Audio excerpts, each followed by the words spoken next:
Hi guys! Good morning! So,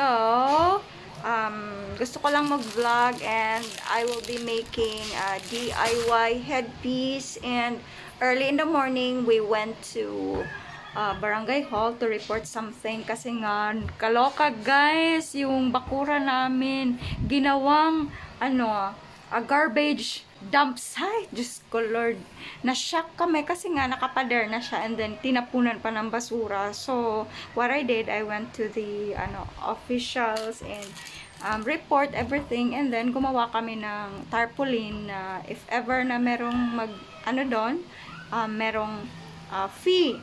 Hopefully hindi na yun mangyayari. Kaloka, mga tao wala na talagang integridad, kaloka. So nga, yun nga, after that we went to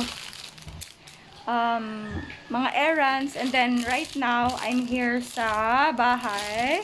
We just arrived and then I'm not really feeling good today, but then we're going to make something productive para naman maibsan ang ating oh my god.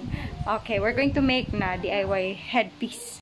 Kaya pala I'm planning to shoot something, but then nakadito lang ako. I'm planning to shoot something, but I decided na gumawa ng DIY kasi yung battery ng camera ko nasira na. Low bat. Sira pa nga, low bat pa nga. So, while waiting, gawa tayo ng iba, as in, productive.